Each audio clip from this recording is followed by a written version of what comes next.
कहते हैं। करो करो कंप्लीट करो। आत्मा तने निज विभव से दर्शाओ तो करना प्रमाण। ना छल ग्रहो स्खलना बने।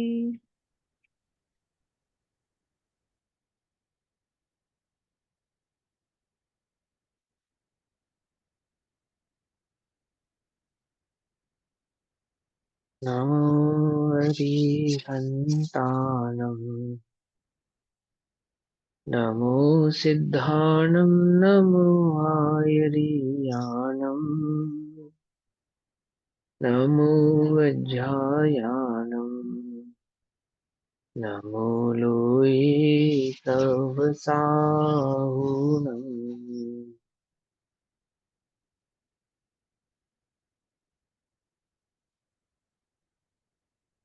नमः समेसाराय स्वानुभूत्या च कासते चित्स्वभावाय भावाय सर्वभावान्तरचिदे।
श्री समय सारजी ग्रंथ।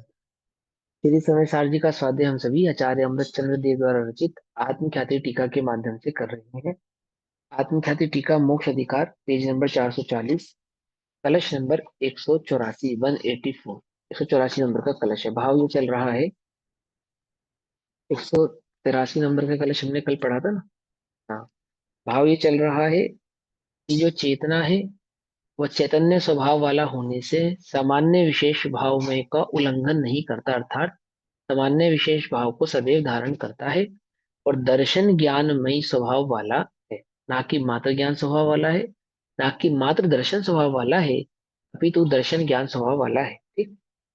तात्पर्य पहले पढ़ता हूँ मैं, उसके बाद फिर कलश पढ़ूंगा। तात्पर्य यह है कि सांख्य पेज नंबर 440, 440। तात्पर्य यह है कि सांख्य मतावलंबी आदि कितने ही लोग सामान्य चेतना को ही मानकर एकांत कथन करते हैं। सामान्य चेतना को यानी कि दर्शन वाला चेतना मात्र मान या है अस्तित्व भाव मात्र मानकर उनका निषेध करने के लिए यहाँ यह बतलाया गया है कि वस्तु का जो स्वरूप है वह सामान्य विशेष रूप है और कैसा है, दर्शन और ज्ञान अनंत गुणात्मक।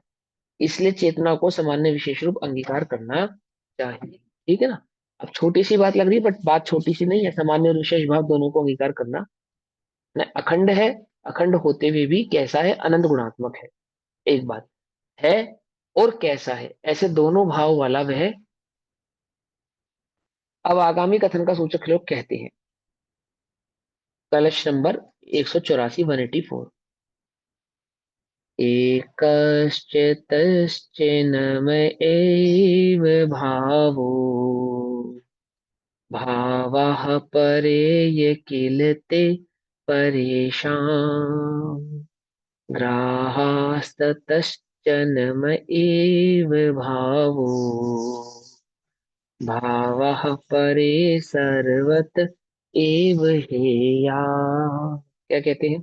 चिता अर्थात चैतन्य का, अर्थात आत्मा का एक चिन्मय एव भाव, एक चिन्मय ही भाव है। चिन्मय ही भाव है अर्थात चैतन्य ही भाव है। चैतन्य ही भाव है कहने का तात्पर्य ज्ञान दर्शन वाला है। ठीक। तो क्या कहते हैं? एक चिन्मय ही भाव है और ये परे भाव जो अन्य भाव हैं ते किल परेशान, अर्थात वे वास्तव में दूसरों के भाव हैं। इस ज्ञान दर्शन के अलावा जितने भी भाव हैं वे सब कैसे हैं? वे दूसरों के भाव हैं। किन भावों की बात चल रही है यहाँ पे? यहाँ पे जैसे राग द्वेष आदि परिणाम भाव है उनकी भी बात चल रही है। ठीक, स्पर्श रसगंधन आदि जो भाव है उनकी भी बात चल रही है। जो अन्य अन्य द्रव्यों के निमित्त से अन्य अन्य द्रव्यों के आधार से होते हैं उन सभी भावों की यहाँ पे बात चल रही है। अर्थात ज्ञान का जो गेय संबंध है उसमें जो गेय भाव है वह पर का है, ऐसा यहाँ पे बतलाया जा रहा है। ठीक है ना? तो क्या कहते हैं कि जो अन्य भाव हैं वे वास्तव में दूसरों के भाव है, तथा इसलिए चिन्मय भाव एवं ग्राह, एक चिन्मय भाव ही ग्रहण करने योग्य है। मोक्ष अधिकार में पीछे से चला आ रही है ना बात, कि किसको ग्रहण करना? आत्मा एक ज्ञान स्वभाव वाला है, एक दर्शन स्वभाव वाला है, बाकी सब पर है। बाकी सब पर है और कुछ नहीं। एक ज्ञाता स्वभाव के अलावा, एक दृष्टा स्वभाव के अलावा और मैं कुछ नहीं हूं, बाकी सब भाव पर है। तो उसी भाव को यहाँ पे कहा चिन्मय भाव ही ग्रहण करने योग्य है। परे भाव सर्वतः एव हेया, अन्य सर्व भाव सर्वथा त्याज्य है। ये है। इस ज्ञान दर्शन भाव के सिवा अन्य सभी भाव कैसे हैं? ये है। भैया हाँ यहाँ पे जैसे वस्तु का स्वरूप सामान्य विशेषात्मक आपने समझाया, दर्शन ज्ञान वाला जैसे आत्मा है जो दर्शन ज्ञान वाला है, तो यहाँ पे हाँ चेतना का लक्षण बताया दर्शन ज्ञान। जब हम उपयोगो लक्षण हम कहते हैं वहां पे भी चेतना का हाँ लक्षण, हाँ, दर्शन ज्ञान ही होता है। तो दोनों का उपयोग मतलब लक्षण, सेम ही है। हाँ एक ही है, वही लक्षण है उसका। उपयोग से लक्षणम हाँ, उपयोग है, दर्शन और ज्ञान उपयोग वही है। मतलब वही है दोनों का भाव करना। एक ही है। हाँ बिल्कुल वही है। तभी तो हमने वहां पे दर्शन की जो परिभाषा ली, वो जो दर्शन उपयोग में जो करना योग में दर्शन कहा गया है वही तो परिभाषा यहाँ पे एक्सेप्ट की ना। और ज्ञानोपयोग की जो वहां परिभाषा कही है वही यहाँ पे एक्सेप्ट की। क्योंकि वहां पे भी जिस लक्षण की बात की गई है उसी लक्षण की बात यहाँ पे की जा रही है। कोई लक्षण भेद, मतलब कथन शैली में भेद होने से लक्षण भेद नहीं होगा, लक्षण तो वही रहने वाला है, लक्षण में चेंज नहीं आएगा। ठीक है ना? अन्य सभी भाव कैसे हैं? वे सभी भाव त्याज्य हैं, अर्थात ये है। एक ज्ञान स्वभाव के सिवा अन्य जितने भी भाव हैं सब कैसे हैं? ये है। ज्ञान में उत्पन्न होने वाले रागादि भाव कैसे हैं? ये है। ओहो, ज्ञान में जो जानने में होने वाले जो ज्ञ आदि की जो प्रभाव हैं जितने भी, वे सब कैसे हैं? सभी हे ही हैं। एक ज्ञान मात्र ही मैं हूं, है ना? जानने वाला मात्र, जानना ही मात्र मैं हूं, है ना? अथवा जानता हुआ अथवा नहीं जानता हुआ, मैं तो एक चैतन्य ज्ञायक भाव मात्र ही। ठीक। अब उसी भाव को आगे कहते हैं गाथा में। गाथा नंबर 300, 300 नंबर की गाथा कहते हैं। ओ नाम भणिज बूहो, नादूम सव्य पराये भावे, मज्जमिणम तीयवयणम, जानन्तो अपयम शुद्धम। तब भाव जो पर किए जाने, शुद्ध जाने आत्म को, वह कौन ज्ञानी मेरा है यह, यूं वचन बोले अहो। क्या समझे? समझे?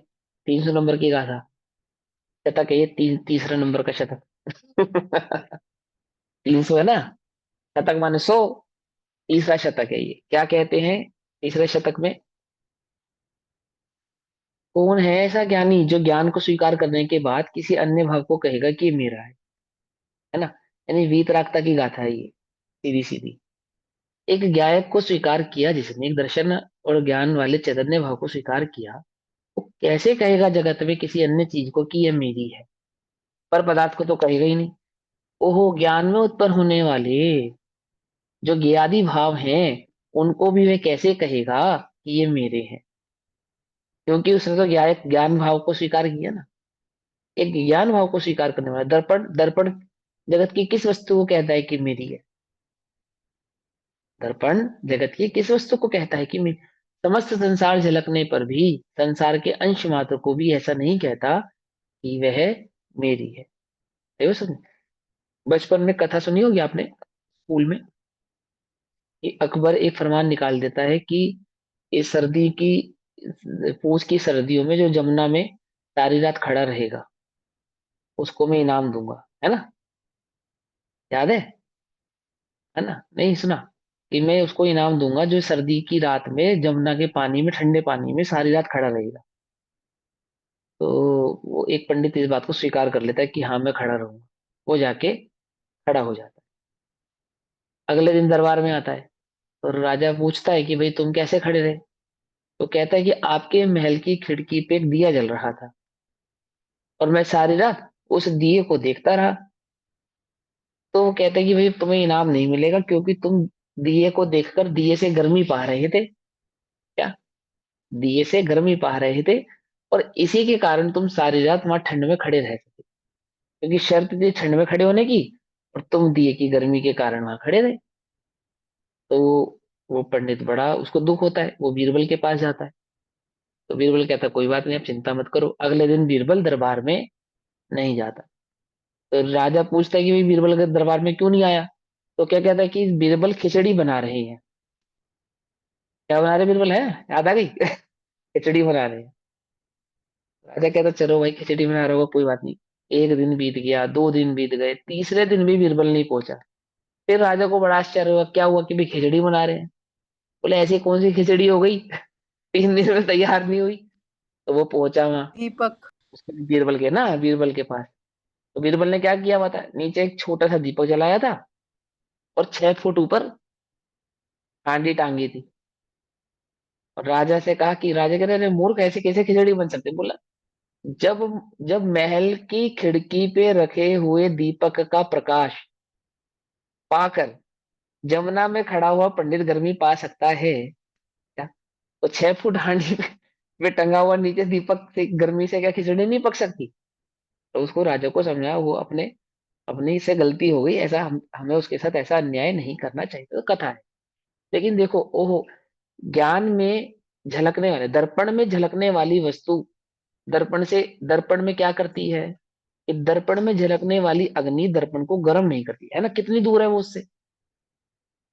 जमुना में खड़ा हुआ पंडित अग्नि को देखकर क्या नहीं होता, गर्मी नहीं पा सकता। ऐसे ही दर्पण में झलकने वाली वस्तु किसकी नहीं होती? दर्पण के भाव को बदलती नहीं है। दर्पण में अग्नि झलके तो दर्पण गर्म होता नहीं है। दर्पण में बर्फ झलके तो दर्पण ठंडा होता नहीं है। ऐसे ही ज्ञान में झलकने पर गे, जितने भी गे हैं, समस्त गे, वे ज्ञान के हो जाते नहीं है। कौन से गे? कौन से गे? ये गे, ये हाँ, बंद करके जो दिखते हैं ज्ञान में गे, जिनको ज्ञान जानता है, जितने भी समस्त गे हैं, जिनको तुम कहते अरे भैया हमारा ध्यान नहीं लग पाता, हमारा उपयोग नहीं टिक पाता, और जाने कैसे कैसे हमारे ख्याल आते, जाने कैसे कैसे हमें भाव आते हैं, वो क्या है? जिसने एक गायक ज्ञान भाव को स्वीकार किया है, वो जगत में किसको कहे कि यह मेरे हैं? क्या कहा? क्या कहते हो तुम? भैया मुझे कैसे कैसे ख्याल आते हैं, कैसे कैसे विचार आते हैं। तो हम कहें तुम गायक हो? हाँ गायक तो मैं हूं, लेकिन क्या, ये ज्ञान में आमुक आमुक आमुक आमुक प्रकार के ख्याल आदि आते हैं। जिसने एक गायक ज्ञान भाव को स्वीकार किया है, चैतन्य भाव को स्वीकार किया है, वो किसी अन्य को यह मेरा है कैसे कहे? क्या कहा? कुछ बात समझ में? कैसे कहे? वो दर्पण झलकने वाले किसी भी पदार्थ को यह मेरा है ऐसा कहता नहीं। कैसा है वह दर्पण? निरपेक्ष। क्या रखे दर्पण के समक्ष कि दर्पण नहीं झलकाएगा, और क्या हटाए दर्पण के आगे से कि दर्पण बुरा मान जाएगा? क्या है कोई बात? सुंदर चेहरा झलकाएंगे सो सुंदर चेहरे को झलकाएगा, कुरूप चेहरा झलकाएंगे सो कुरूप झलकाएगा। क्यों? दर्पण कैसा है? दर्पण तो निरपेक्ष है। आई बात समझ में? ज्ञान कैसा है? ज्ञान कैसा है कि उसमें गे कृत अशुद्धता नहीं आती ना, गे कृत अशुद्धता नहीं होती ना। उसी बात को यहाँ लिखा, क्या लिखा? सब भाव जो पर किए जाने। भाव, कौन से भाव?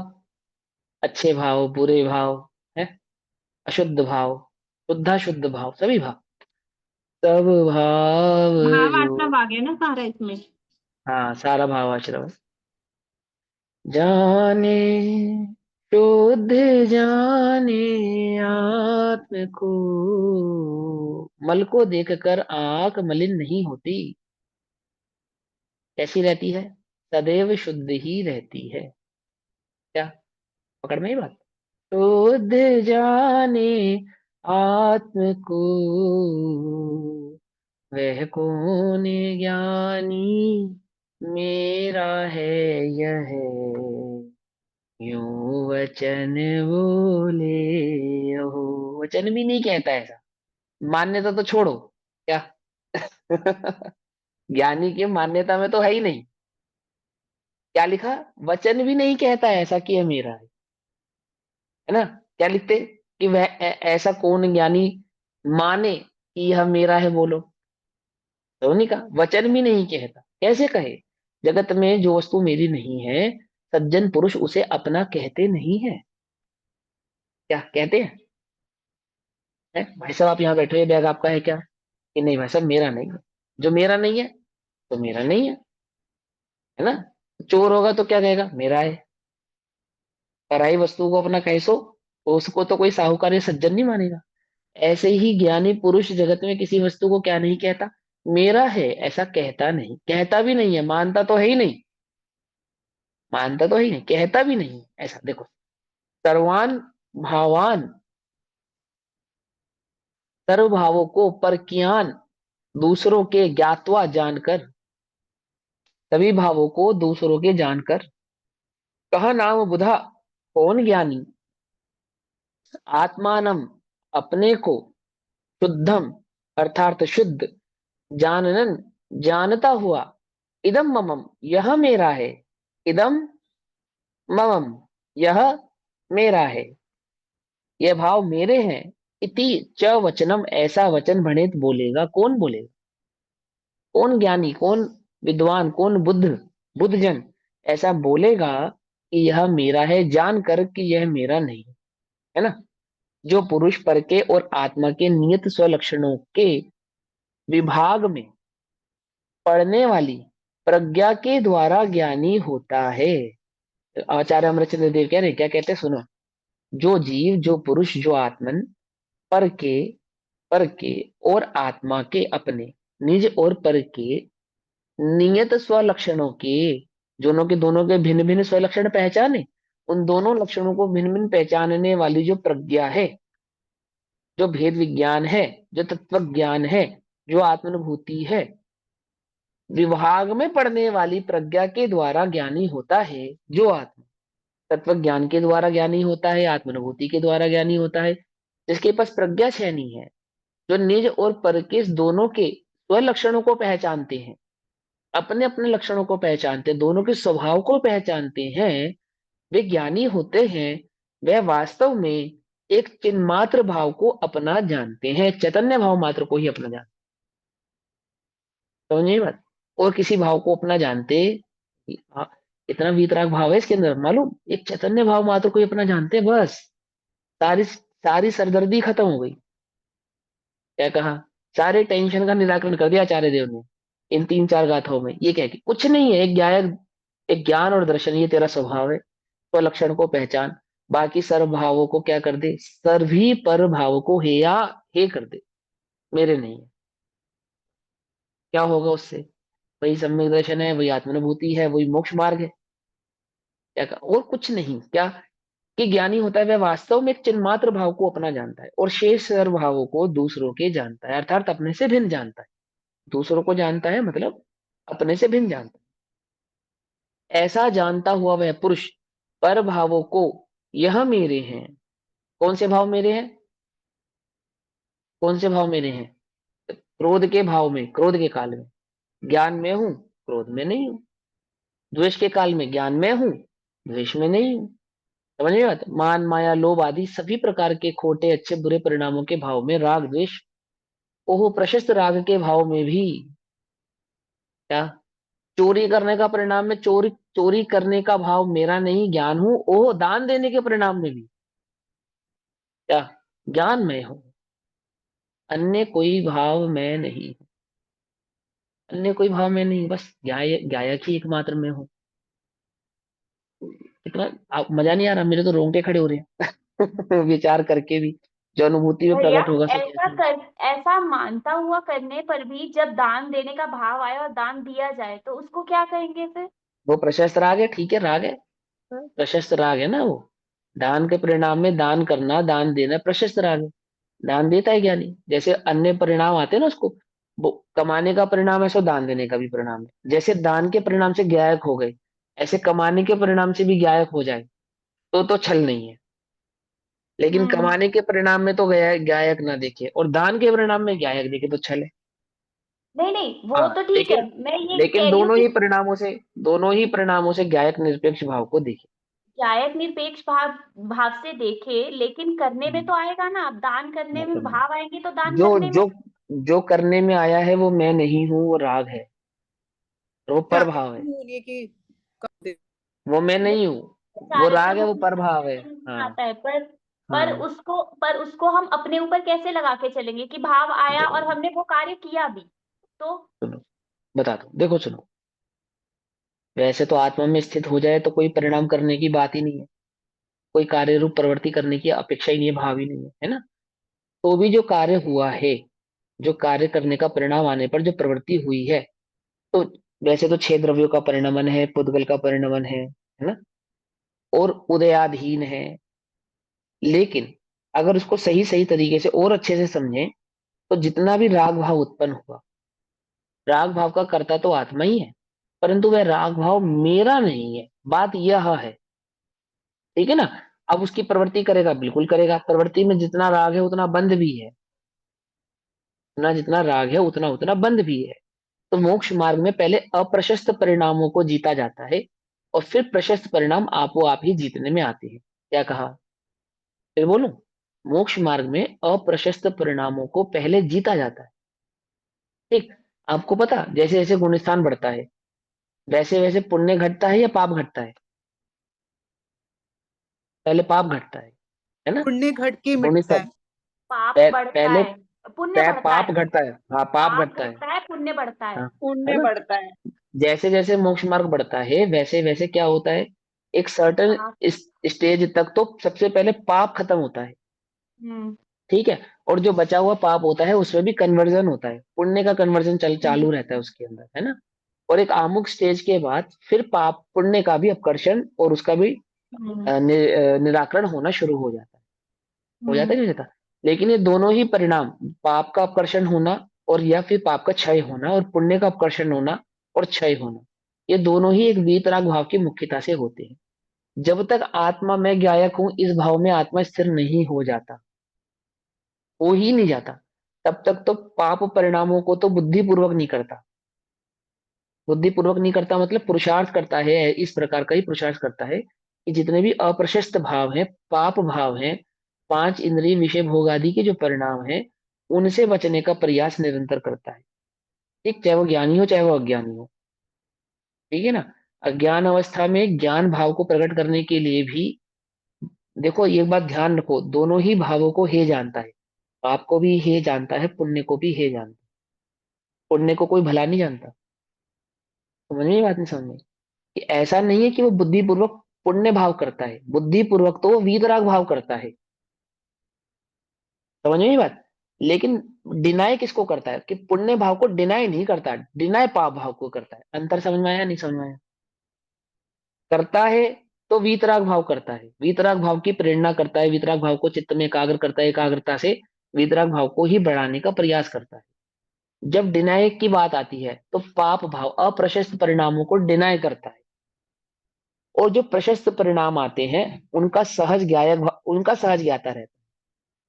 अब कहोगे कि इसमें पाप का सहज ज्ञाता नहीं रहता, पुण्य का सहज ज्ञाता रहता है, क्या है भैया, कुछ समझ में नहीं आ रहा।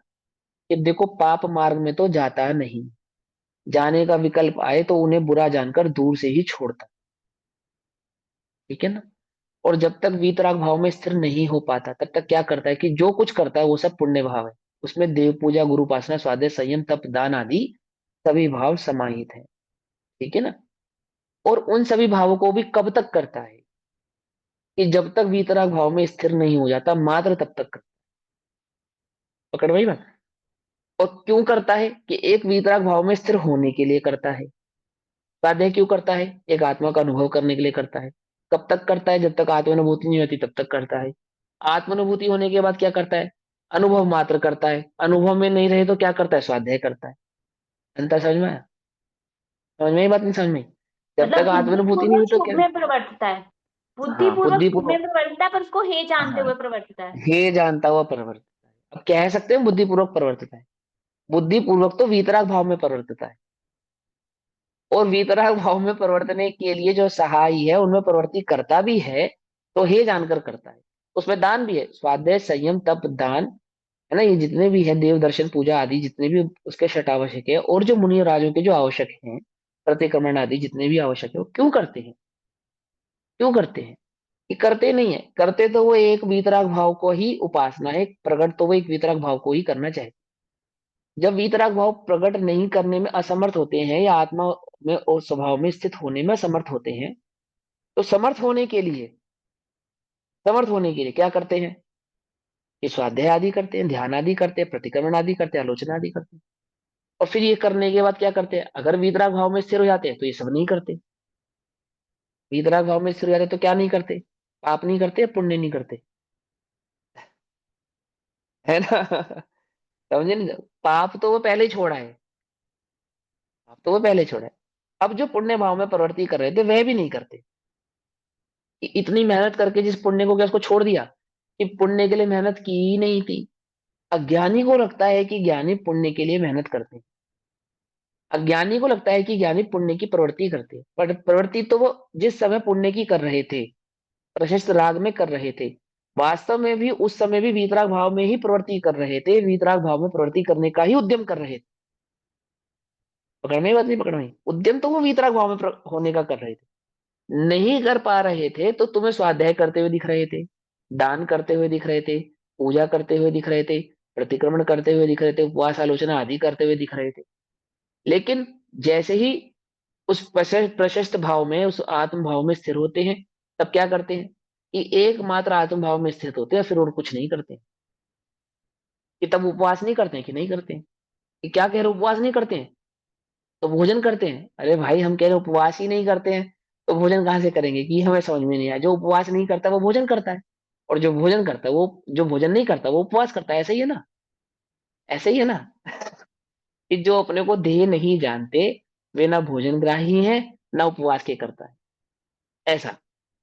पकड़ में बस याद बात की कहानी, कि जो अपने को देह ही नहीं जानते, देह से भिन्न जानते हैं, वो क्या करते हैं? ना वे भोजन ग्रहण करते हैं, ना वे उपवास करते हैं। जो अपने को देह से भिन्न जानते हैं, पर भावों से भिन्न जानते हैं, वे पाप तो करते ही नहीं, पुण्य भी नहीं करते। उनकी पाप प्रवृत्ति तो होती ही नहीं, पुण्य प्रवृत्ति भी नहीं होती। और जिन्हें उन उस एक वीतराग भाव, इस गायक भाव की ही पकड़ है, उसको ही प्रकट करना चाहते हैं, वे भी क्या करते हैं? कि कदाचित पुण्य आदि में प्रवृत्ति करते हुए दिखाई देते हैं, पर वास्तव में उनसे पूछें तो वे एक वीतराग भाव में, प्रशस्त भाव में प्रकट करने को, अपने आत्म भाव को स्थिर करने का ही उद्यम मात्र कर रहे हैं। आचार्य अमरचंद्र देव क्या लिख रहे हैं? आचार्य कुंद कुंद देव क्या लिख रहे हैं? क्यों लिख रहे हैं हम ये ग्रंथ? तुम्हारा कल्याण हो इसलिए लिख रहे हैं। पर इस परिणति जगत मलिन के लोग हुई है समझ, महोदय से। हाँ, मेरी जो परिणति मुंह के उदय से मलिन हुई है, उसको, उस मलिनता को मिटाकर वापस स्वभाव में स्थित करने को मैं ये कार्य कर रहा हूँ। अब ये ग्रंथ लिखने का जो कार्य है, क्या वो लिखने के कार्य कर रहे हैं, हम पढ़ने का कर रहे हैं। हम क्यों पढ़ रहे हैं? क्योंकि आचार्य कुंद कुंद देव ने बड़ी मेहनत से लिखा है, और हम नहीं पढ़ेंगे तो कौन पढ़ेगा? इसलिए भैया हम पढ़ रहे हैं।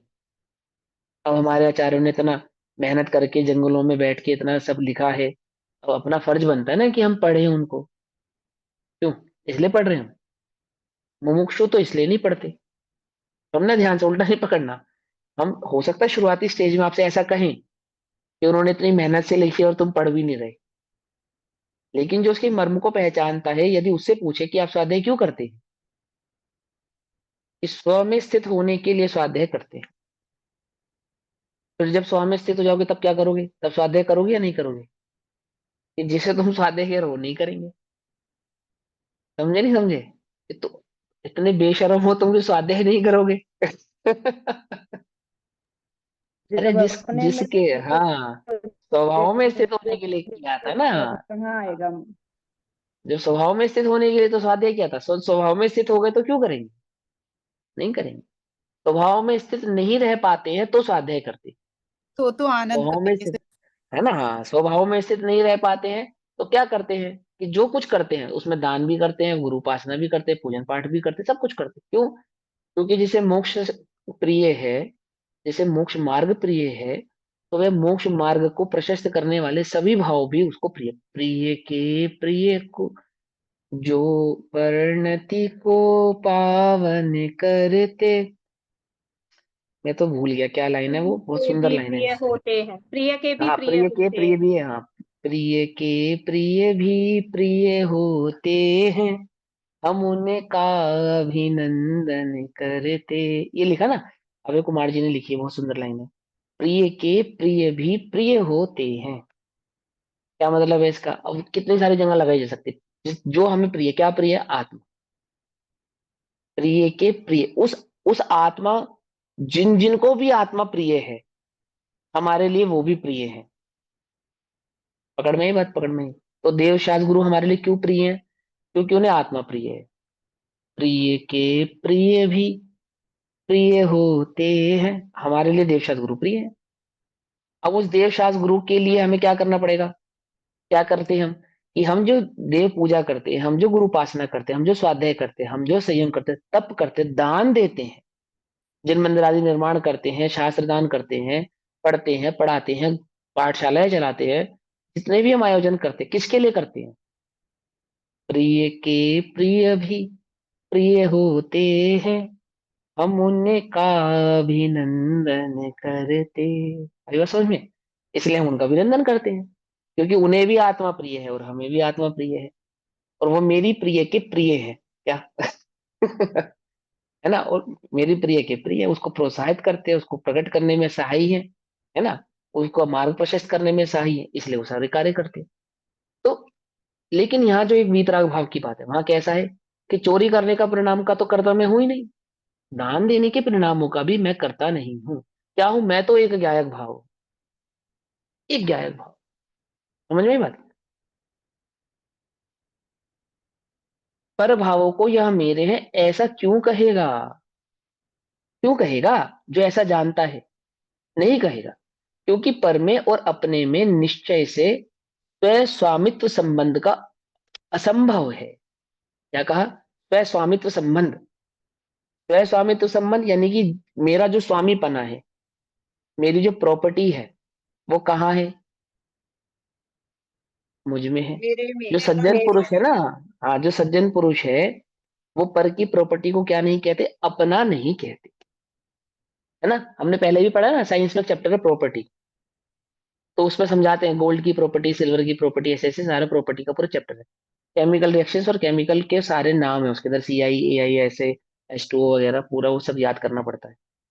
फिर उसमें ये क्या समझाया जाता है कि गोल्ड की प्रॉपर्टी, या जिसमें ये लक्षण हो वह गोल्ड है, अथवा गोल्ड में ये प्रॉपर्टीज पाई जाती है, ऐसे उसमें पढ़ाते हैं। अविनाभावी संबंध पढ़ाते हैं उसके अंदर, है ना? कि H2O is equal to water, water is equal to H2O। कि जहां जहां पानी होगा वहां वहां H2O होगा, जहां जहां H2O होगा वहां वहां पानी होगा, जहां जहां AI या CI होगा वहां वहां गोल्ड होगा, जहां जहां गोल्ड होगा वहां पे ये जो भी उसका वो केमिकल फॉर्म है वो होगा, तो वो गोल्ड होगा। तो बोले कार्बन कहाँ पाया जाता है? तो बोले कार्बन डायमंड में पाया जाता है। बोले डायमंड में क्या पाया जाता है? कि डायमंड में कार्बन पाया जाता है। उसमें कोयले की, यानी कि कोल की और डायमंड की सेम प्रॉपर्टी, एक मात्र ऐसा ही एलिमेंट है, वो एकमात्र एलिमेंट डायमंड, जिसमें डायमंड और कोल की सेम प्रॉपर्टी है। कोल की वैल्यू कितनी है और डायमंड की वैल्यू कितनी, मालूम? अरे कोयले की जो वैल्यू है वो कितनी है, और डायमंड की वैल्यू कितनी है, लेकिन प्रॉपर्टी दोनों की सेम है। प्रॉपर्टी दोनों की कैसी है? सेम है। मैं इस बात को पता क्या कहता हूँ? भले ही चैतन्य हीरा कहा जाता है, पर वास्तव में वो जो विज्ञान का कोल और डायमंड है ना, वो अध्यात्म जगत का पाप और पुण्य है। दोनों की प्रॉपर्टी सेम है। क्या इस बात समझ में नहीं आई? जो बहुत डायमंड है, सुंदर, डायमंड बहुत है, बढ़िया बताया। जो डायमंड है ना, वो कहाँ से बनता है? कि कोल से बनता है। समझे बात? कोल सस्ता है, डायमंड महंगा है, लेकिन दोनों की जाति सेम है, प्रॉपर्टी दोनों की सेम है। मैं कहता हूँ कि अध्यात्म जगत का कोयला तो है पाप, और अध्यात्म जगत का जो हीरा है वो है पुण्य, आत्मा नहीं। आत्मा तो चैतन्य चिंतामणि रतन है। चिंतामणि रतन में और हीरे में जमीन आसमान का अंतर होता है, ठीक? वो समझाएंगे कैसे, पहले यहाँ समझो कि जो हीरा है वो कैसा है? कि वो उसी की ही जाति का है जिस जाति का कोयला है। कोयले से क्या होते हैं, हाथ काले होते हैं, हीरे से हाथ काले होते नहीं। अरे लेकिन प्रॉपर्टी तो दोनों की सेम है भाई। यही ठगाया जाता है आदमी। क्या ठगाया जाता है, इस बात समझ नहीं। पाप तो बुरा जानता है लेकिन पुण्य को भला जानता है, उसकी प्रॉपर्टी नहीं पहचानता, है ना, उसकी प्रॉपर्टी को नहीं पहचानता। अब थोड़ा और वे में आते हैं इधर, क्या कहते हैं कि जैसे जगत की समस्त पदार्थों की प्रॉपर्टी उन्हीं उन्हीं पदार्थों में ही पाई जाती है, अन्य पदार्थों में पाई जाती नहीं। और हम क्या कहते हैं कि गोल्ड की प्रॉपर्टी गोल्ड में, सिल्वर की प्रॉपर्टी सिल्वर में, और गोल्ड और सिल्वर मेरी प्रॉपर्टी। तो इसको कहते हैं ये तो ठग है, चोर है ये तो पर की प्रॉपर्टी को अपना कहता है। पकड़ में ही बात नहीं पकड़ में। स्व स्वामित्व भाव कहा उसको यहाँ पे। स्व स्वामित्व का संभव संबंध पर पदार्थ के साथ कैसा है, असंभव है। इसे देह को वह किसकी प्रॉपर्टी कहता है, अज्ञानी। बोलो, ये देह किसकी प्रॉपर्टी है, स्वयं की। मेरी प्रॉपर्टी है। आत्मा की प्रॉपर्टी है या नहीं है, बोलो। नहीं है, यही आत्मा तो की बात है। प्रॉपर्टी कैसे हो सकती है, ये पुद्गल है, वो चैतन्य है। हाँ, तो समझ में, अज्ञानी वो चैतन्य मानता है, है हम, ना। मैं चैतन्य हूँ, मैं चैतन्य हूँ, और देह किसकी प्रॉपर्टी है, मेरी प्रॉपर्टी है, हो सकती है। तो स्व स्वामित्व संबंध कैसे हो सकता है, बोले मेरी प्रॉपर्टी नहीं है। कौन है जगत में ऐसा ज्ञानी जो पर के भाव को अपना कहे, ऐसा यहाँ पे कहते, क्या कहते हैं, क्योंकि पर में और अपने में निश्चय से अर्थात स्वभाव से, वास्तविकता से देखा जाए तो स्व स्वामित्व संबंध का असंभव है। इसलिए सर्वथा चिद भाव ही एकमात्र ग्रहण करने योग्य है। कौन सा भाव ग्रहण करने योग्य है, चिद भाव। चिद भाव माने चैतन्य भाव, चैतन्य भाव माने ज्ञाता दृष्टा भाव, समझे। और ज्ञाता दृष्टा भाव कैसा, मैं जानने वाला हूं ऐसा नहीं, जानना ही मैं हूं। मैं देखने वाला हूं ऐसा नहीं, देखना ही मैं हूं। और जानना और देखना भेद नहीं, अभेद चैतन्य ही मैं हूं। अब अभी समझ में आई बात, समझ में, अभेद एक चैतन्य ज्ञायक भाव मात्र ही मैं हूं, वह तो बस वह ही है। चिद भाव एकमात्र ग्रहण करने योग्य और शेष समस्त भाव छोड़ने योग्य है, ऐसा सिद्धांत है। ऐसा सिद्धांत है कहने का मतलब ऐसा नियम है। ठीक। भावार्थ, लोक में भी यह न्याय है कि जो सुबुद्धि और न्यायवान होता है वह दूसरे के धनादि को अपना नहीं कहता है, कि भैया वो मुझे परेशान करते हैं, वो मुझे बहुत दुखी करते हैं। ये भाव या तो पर पदार्थ के संदर्भ में या अपने परिणामों के संदर्भ में, ये परिणाम मुझे, मैं कैसे जीतूं। किसको जीतना है तुम्हें, पर को। बोलो भैया, पर को जीतना है। तो मोक्ष मार्ग में पर को जीता जाता ही नहीं। क्या कहा, पर को नहीं जीता जाता, नहीं पर को नहीं जीते। सिर्फ पर को और स्व की पहचान करके स्व सन्मुख हुआ जाता है। क्या कहा। कुछ बात समझ में आती है, नहीं आती है। मोक्ष मार्ग युद्ध नहीं है, मोक्ष मार्ग युद्ध नहीं है। तो क्या है मोक्ष मार्ग, स्वयंवर है। क्या। कुछ समझ में आई बात, नहीं समझ में आई। स्वयंवर और युद्ध में अंतर जानते हो क्या होता है, स्वयंवर भले ही युद्ध में कन्वर्ट हो जाए, है ना, लेकिन स्वयंवर और युद्ध में अंतर होता है। युद्ध में क्या होता है, युद्ध में पर को जीता जाता है, पर को जीतने की भावना होती है ना। और स्वयंवर में क्या होता है, स्वेच्छा होती है, स्वेच्छा होती है ना, अपनी अपनी मर्जी से वर को चुना जाता है। तो मोक्ष मार्ग क्या है, मैं कहता हूँ मोक्ष मार्ग युद्ध नहीं है, क्योंकि यहाँ पे कर्मों को से लड़ाई होती ही नहीं है। भले ही मैं करना नहीं हूं, मैं समझाया कि कर्मों से लड़ना है, उनको जलाना है, उनकी निंदा करनी है, ऐसा ऐसा करना है। लेकिन वास्तविक मोक्ष मार्ग कैसा है कि कोई युद्ध नहीं है, कोई झगड़ा नहीं है, कोई लड़ाई, मतलब मतलब ही नहीं है। तो वीतराग भाव है ना, मार काट की तो बात ही नहीं है यहाँ पे। हम कर्म को भी नहीं जलाते, हम कर्मों को भी वसब नहीं करते। बोले तो करते क्या हो, बोले स्वयंवर करते हैं। रास है ये, सच्चा रास। ये कैसा स्वयंवर है कि यहाँ स्व और पर की पहचान करके स्व सन्मुख हुआ जाता है, बस, और कुछ नहीं किया जाता, कुछ नहीं किया जाता। पकड़ में ही बात, नहीं पकड़ में, कितना सहज है, कितना सरल है कि स्व और पर की पहचान करके स्व सन्मुख हुआ जाता है, स्वयंवर है। लोक में भी यह न्याय है। क्या न्याय है, कि जो सुबुद्धि और न्यायवान होता है वह दूसरे के धनादि को अपना नहीं कहता। जो कन्या अपने वर को चुन लेती है, बाकी सब शांति से सहजता से उसके चुनाव को क्या कर लेते हैं, स्वीकार कर लेते हैं। यही न्याय है, यही न्याय है ना। ये जो प्रभाव तेरे ज्ञान में तुझे परेशान कर रही हैं, तुझे ऐसा लगता है कि जितने भी प्रभाव मेरे ज्ञान में आके मुझे परेशान करते हैं, इनकी शांति का बस एक ही उपाय है। बोले क्या? कि तू एक चुन ले। इसको चुन ले कि उस चैतन्य ज्ञायक भाव को जैसे ही तू चुनेगा, है ना, अपने निज चैतन्य भाव को चुनेगा, तो ये सारे प्रभाव का क्या होगा, ये सब विदा हो जाएंगे बस। कन्या ने चुना और बाकी सब विदा हो जाते हैं बस। कौन ठहरता है फिर? कोई नहीं ठहरता। ठहरता कोई? कब तक ठहरते हैं? जब तक कन्या चुनाव ना कर ले तब तक ठहरते। और जैसे ही कन्या चुनाव करती है, सब उसका अभिनंदन करते हैं, अभिवादन करते हैं और चले जाते हैं। चले जाते नहीं, चले जाते। उस जिस कन्या ने जिस वर को चुना, जैसे सीता ने रामचंद्र जी को चुना, तो सभी उसका अभिवादन कर रहे हैं, लेकिन सीता को अभिवादन की प्रति कोई भाव नहीं है। रामचंद्र जी का भी, उनकी दृष्टि में एक सीता है, सीता की दृष्टि में एक राम है, और कुछ बात समझ में आती नहीं आती? अन्य कोई भाव वहां पे नहीं। ऐसे ही इस चैतन्य ज्ञायक भाव की दृष्टि में एक चैतन्य ज्ञायक भाव है, उस चैतन्य ज्ञायक भाव की दृष्टि में चैतन्य ज्ञायक भाव है। क्या? अभेद है ना, कारक अभेद है ना हमारे, मैं और मेरे जो कारक है वो कैसे हैं, अभेद हैं।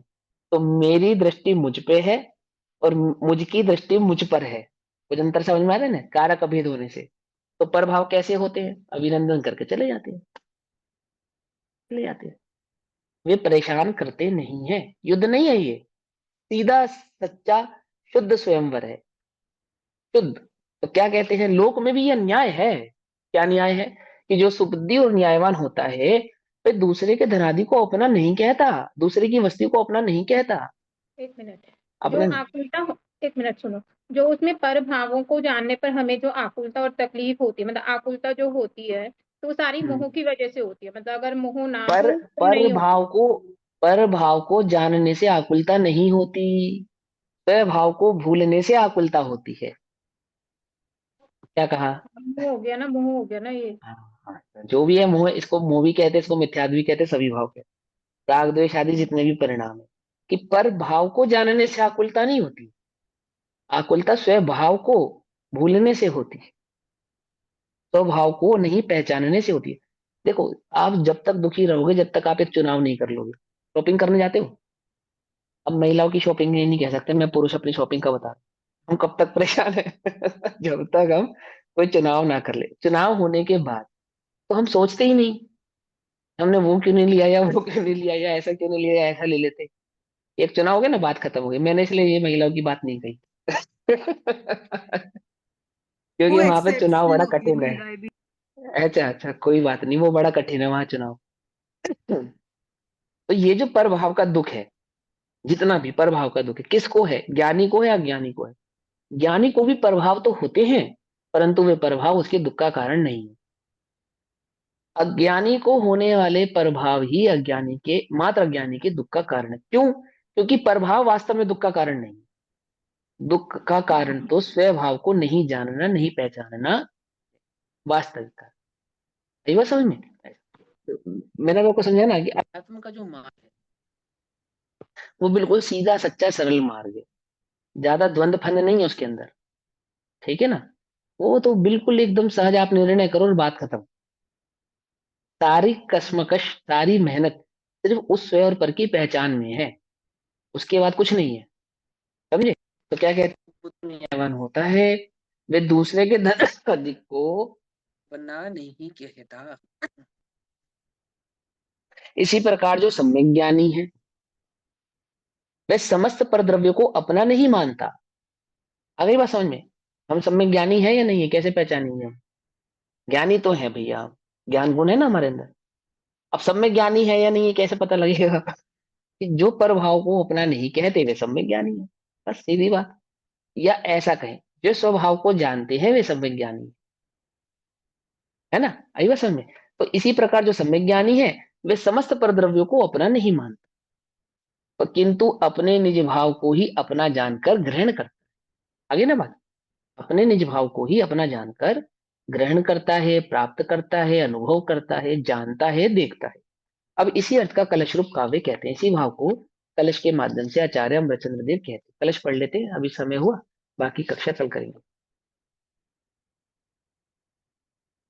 सिद्धान्तोऽयमुदात्त चित्त चेरितैः मोक्षार्थिभिः सेव्यताम्।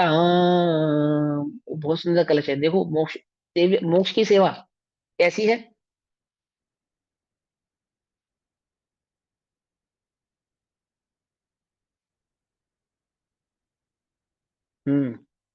सिद्धान्तोऽयमुदत् मुदात्त चित्त चरितैः मोक्षार्थिभिः सेव्यताम् शुद्धं चिन्मयमेकमेव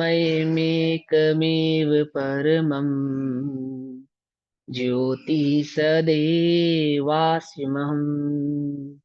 ऐते ये तु समुल्लसन्ति विविधा भावाः पृथग् लक्षणा तेहं नास्मि यतोऽत्र ते मम पर द्रव्यं समग्रा अपि। क्या कहते हैं कि उदात्त चित्त चरितई मोक्षार्थी भी, अर्थात जिसके चित्त का चरित उदात्त, उदात्त माने उदार, बड़ा, है ना, विशाल, उच्च, उज्जवल है, ऐसे मोक्षार्थी। मोक्षार्थी का चरित्र कैसा है? उज्जवल चरित्र है, उज्जवल चरित्र। जो पर को अपना कहेगा उसका चरित्र मलिन है। जगत में जो अपनी वस्तु नहीं होने पर वस्तु को अपना कहता है, उसका चरित्र कैसा है? मलिन है। उसे मंदिर का कोषाध्यक्ष नहीं बनाते हम, उसको समाज का कोषाध्यक्ष नहीं बनाते हम। बनाते हैं? नहीं बनाते ना। किसको बनाते हैं? जिसका चरित्र उदार है, उदार है ना। ऐसे कहते हैं जिसके जिसका चरित्र जिसके चित्त का चरित्र कैसा है? उदत्त, उज्जवल है, ऐसे मोक्षार्थी अयम सिद्धांत, इस सिद्धांत का सेवन करें कि, बोलो भैया तुम मोक्षार्थी हो या नहीं? बोलो जल्दी बोलो, निर्णय करो, हम मोक्षार्थी हैं या नहीं? हमें मोक्षार्थी बनना है या नहीं बनना है? हम मोक्षार्थी हैं, हमें बनना है। तो इस सिद्धांत का सेवन करो। इस सिद्धांत का सेवन करो कि पहले अपने चित्त को उदार करो। कि क्या उदार करें भैया चित्त को? हमारा चित्त तो बहुत उदार है। कितना उदार है कि हम दान करने के लिए तैयार है, सब कुछ समाज की सेवा करने के लिए तैयार है ना। और जो जो हो सके सो हम करने के लिए तैयार है। बोले ये नहीं उदारता, ये उदारता नहीं चाहिए हमें तुमसे। तो फिर कैसे उदारता चाहिए? तो बोले जिस तुम ऐसी उदारता का सेवन करो कि अहम शुद्धम चिन्मय एकम परम ज्योति ही एव सदैव अस्मि, अर्थात मैं तो सदा ही शुद्ध चैतन्य में एक परम ज्योति ही हूँ, और जो ये भिन्न लक्षण वाले विविध प्रकार के भाव प्रकट होते हैं वे मैं नहीं हूँ। हाँ, देखो चित्त की उदारता क्या है। एक गायक भाव तो मैं हूँ और बाकी सब भाव मैं नहीं हूँ। बस ये उदारता चाहिए हमें तो तुम्हारी। मोक्षार्थी की ये उदारता है, और कोई उदारता नहीं। चित्त की उज्ज्वलता, एक गायक भाव मैं हूँ, बाकी अन्य कोई भाव मैं नहीं। बाकी किसी पे भी अधिकार जमाने का क्या ना करना, प्रयास मत करना भूल कर भी।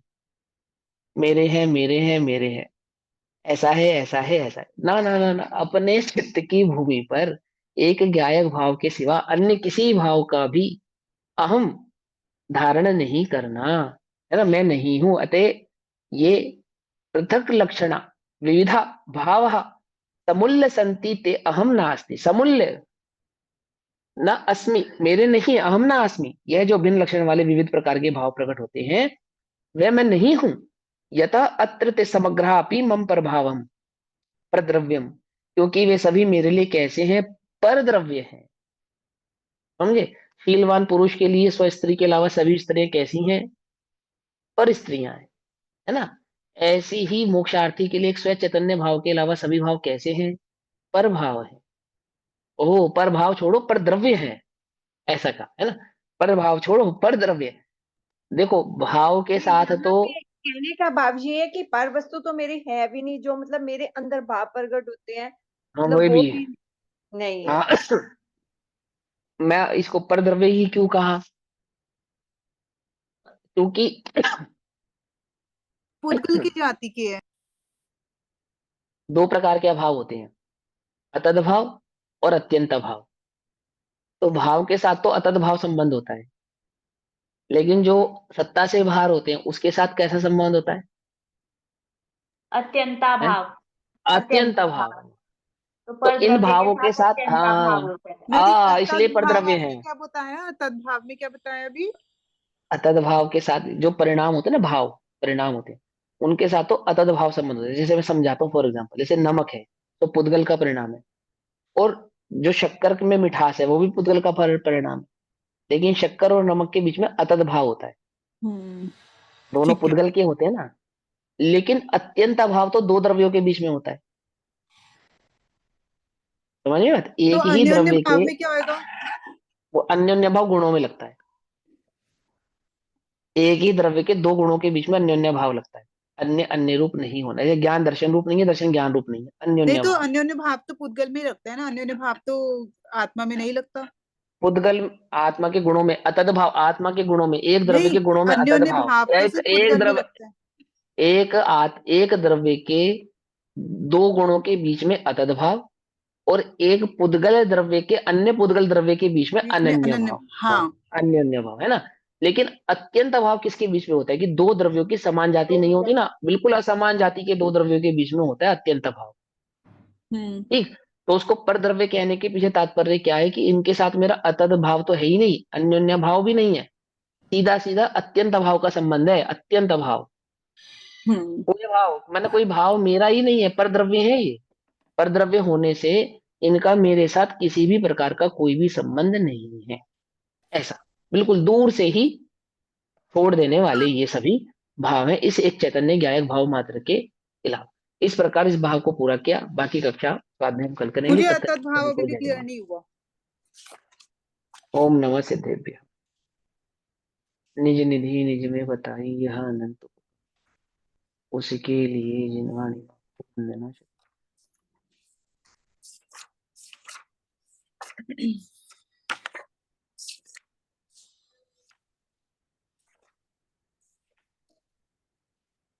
तद का मतलब होता है रूप।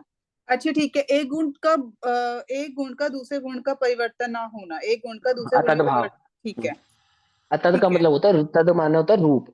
दर्शन ज्ञान रूप नहीं है, ज्ञान हाँ, चारित्र रूप नहीं है, ये चारित्र अतत भाव हो गया है ना। तद भाव होता है। ठीक है, और अन्योन्य और भाव तो अन्य का, पुद्गल में लगेगा, हाँ, पुद्गल का एक गुण दूसरे, है पुद्गल ना। का एक गुण नहीं, इस दो पुद्गल परमाणु की जो अलग अलग पर्याय हैं, जैसे नमक और जाति, शक्कर।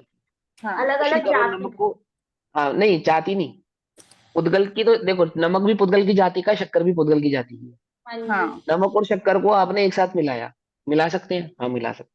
मिलाने पर भी शक्कर का स्वाद शक्कर में ही रहेगा, पुद्गल की नमक में ही रहेगा। नमक का स्वाद नमक में रहेगा।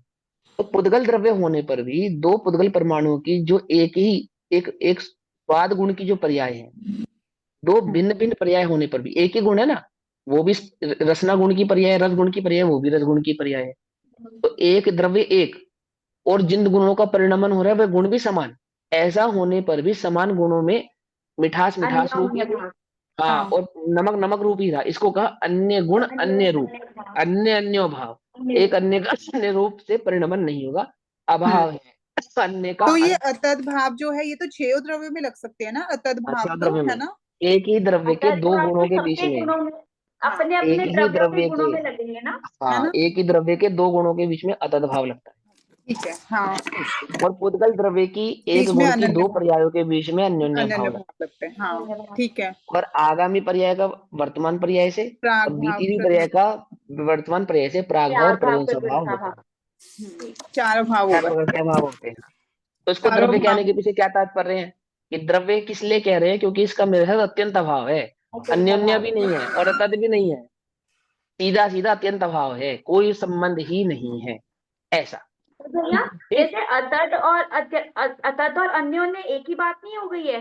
जब नहीं, हमने एक ये अतत बात नहीं लगाया है। 2 गुणों में लगाया और अत्यंता लगाया एक ही द्रव्य की 2 पर्यायों में लगाया मानो। नहीं, एक द्रव्य की 2 पर्याय में नहीं लगा, एक द्रव्य की एक ही गुण की 2 पर्यायों में है ये। 2 पर्यायों में अब लगा। एक, हाँ, एक ही गुण की 2 पर्यायों में कैसे लगाया, ये समझना पड़ेगा। क्योंकि पुद्गल जो होता है परमाणु होता है ना, स्कंद, जैसे एक ही आम में खट्टा और मीठा दोनों प्रकार के स्वाद एक साथ रह सकते हैं, नहीं रह सकते? हाँ जी।